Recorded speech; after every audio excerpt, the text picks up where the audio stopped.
Hello, residents of Dardanup. I sheepishly appear to you today with the most humble of apologies for not appearing at your webinar on Sunday. I did have it in the diary wrong, and Sunday is the day where I turn off my phone to be with the family, so cannot be reached. So 1,000 apologies. I promised to Christy that I would make up for it by coming and appearing when I'm next in Perth, whenever the lockdown madness ends. So apologies, but I will try and get to some of the questions that have been sent my way since the screening. The first is from Avril, who's asking about ideas for people who are living a family life that includes 2 full-time working parents, a mortgage, or 2 kids that are full-time students. What are the basic and realistic suggestions that we could be done to implement changes? Look, we're in a similar situation. We've got kids, we've got a mortgage. We're trying to juggle everything as well. Can understand that.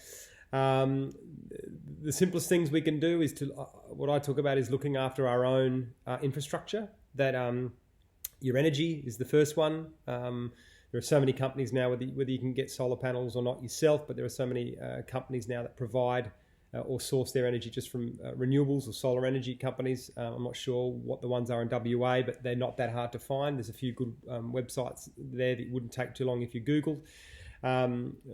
We've got a sub pod in our backyard, which is about $180, and it's a system where you bury it in the backyard. You put your food waste into there, and then it comes with an army of worms that break down that food waste and put it into your soil, and you can grow your organic veggies in that soil.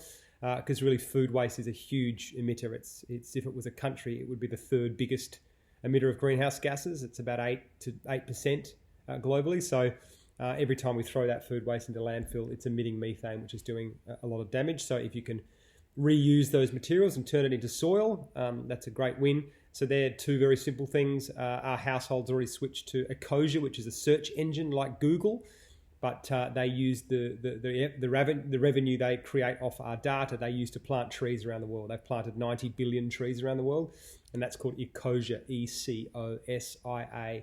So subpod, solar panels, Ecosia, that's a really good start when we're all time poor. Next question is from Ashlyn, who's 14. How do I inspire and motivate people my age about issues like climate change?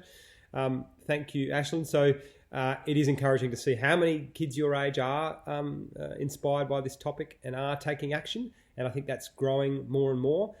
So I think it's just about continuing to share your own passion and to talk about it in a way that's humanizing, that isn't antagonistic or making someone wrong for not believing what you do, but just sharing ideas and thoughts and some of the information about what's happening to our planet. That's just done in a calm way, and people will feel that passion and care, and then they're more likely to join you on your journey. Whereas if you're a bit aggressive, they're more likely to bounce off you and just go the other way. People are a bit full and sick of that kind of technique. Jackie, how do you stay positive about all the things going on in the world? I have my moments, there's no doubt about it. But overall, I spend a lot of time focusing on the solutions and on the people that are doing extraordinary things. And there's this sense of incredible momentum happening at the moment, and we're not far off a tipping point, I don't think. Probably would have happened faster if Corona hadn't happened. But even then, Corona's given a lot of people a time to reflect, look at the system, the flaws of the system. I think the fragility of our system's really been exposed, and how we rely on so many things from way too far away. So I think there'll be a real look at localizing more things around food to create resilience, around energy, around manufacturing, creating jobs, building resilience in our own communities. I think will be one of the silver linings that we look back on from this time. How is the seaweed project going in Australia? So that's really exciting. The seaweed, we raised about $700,000 through a crowdfund campaign after the film, and we're now building that platform in Tasmania. We're working with the University of Tasmania and some other groups. The kelp's in the water there. We've found like a super kelp species that's able to grow in the warmer waters. That's been developed in the lab. It's now out in the field, and it's growing really quickly. We've even got a site that's tied to one of the fish pens there in Storm Bay, and the seaweed is absorbing the nitrate from some of the pollutants that are coming off that fish pen as it grows, which is really encouraging. We're working on a video at the moment for an Australian National Seaweed Institute, which is starting up. to try and kickstart the industry here. They've got a goal of being $1 billion industry by 2040. A couple of different people have written to us and have got approvals to build their own seaweed farms up the east coast. So there's lots of interesting things happening in that space, and we're going to keep making the videos for these people and keep getting the messages out there, because I think it's one of the most, if not the most exciting climate solution, and it's starting to get recognition around the world. Or even there's another platform, or similar to a platform, we're launching in Devon in the UK as well. So it is an issue that's getting a lot of excitement. Are you working on these projects now? Yes. What are you planning next? 2040 sequel? Kind of. There's lots of interest to continue this story. And a lot more stories. So we are working on a bit of a platform in Australia, and then an international version, which is going to keep telling these types of stories and create a bit of community around people that do want to hear about regenerative solutions, hear more stories about them, get news reports about them, and almost creating a media platform for these types of ideas and these thinking for people to come together. Vicky, what needs to be done in Australia, federal, state and local level? Yeah, so there is some wonderful things happening around the country, especially at a state level. I think South Australia is going to be probably 100% renewable before 2030. Tasmania they've pledged to be 200% renewable by 2040. We're seeing Queensland even just approved what will be Australia's largest solar farm. WA doing the energy minister's saying all the right things. There's a project that looks very close to happening up in north of WA, which will be called the Sun Cable Project, which will power 1/3 of Singapore. They're going to build a cable underneath the water and power Singapore and parts of Australia with an enormous solar farm up in the north of Western Australia. That looks like it's going to get approval. So there is, despite the media narrative, there are some really wonderful things going on. It's a bit hard to tell if there's a few games being played at a federal level, because when you read the technology roadmap for Australia, there's some really encouraging solutions in there around soil carbon, sequestering into vegetation, electrifying our transport, backing renewables. Yet Angus Taylor and others are really talking about a gas-fired recovery, which is really important to know that gas isn't a clean transition fuel as it's often marketed. The recent studies have shown that if gas leaks, just 2.7% of it leaks, and that often happens through distribution and in the extraction process. If more than 2%, 7% of it leaks, it's actually more deleterious to the planet than coal, because methane is a heat-trapping gas that's 95 times stronger than carbon dioxide. So it really traps that heat, and that BP now estimate about 3.2% of gas is leaking around the world. So this is not an answer to a fossil-free future, and especially considering that the price of renewables with batteries included as storage is now cheaper than gas. So I think this is a signal to some of the old industries who have spent a lot of money on their infrastructure, but whether it actually comes to fruition will be interesting.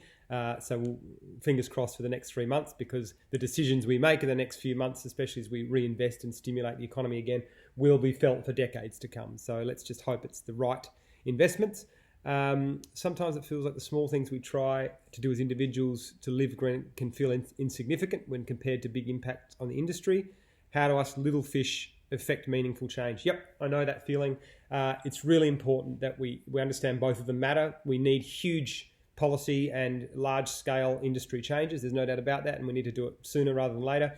But I think what happens at an individual level, it's not about what our actions do. They do matter. But I think it's actually more about, we're such social animals that it's the signals we send to each other about what is acceptable and normal. So there's really interesting research around, if you put solar panels on your house, on the roof, the chances of a neighbour putting solar panels on go up exponentially. If you take a keep cup in regularly to a cafe, the chance of other people suddenly using a keep cup because they see that's the right thing to do will go up. We're actually sending these signals to each other all the time. So I think it's really important to do the things and to hold a position that is clean and what you value for the future of your children, and just make that a social norm. And you don't have to push it on anyone, but it's just the way you live your life and you operate and interact with friends. These things start to permeate the culture, and that's how we get changes at that level. How can people on lower incomes, including renters, do their bit to help reduce impacts on the planet? Yeah, so I would really recommend looking at Innova, which is a solar company which is an energy company. They've just set up something called solar gardens. And we're going to see more of this, which allows renters to access solar energy for their home if they can't put panels on the roof themselves. So check out solar gardens, because they're starting to spring up around Australia. That really does make a difference. And also, anyone can have this little sub pod I talked about before in your little back garden. that makes a difference. Just not throwing your food scraps into landfill makes an enormous difference. Go and plant some trees, go and plant some veggies in your own garden. Any way that you can be sequestering carbon is a win.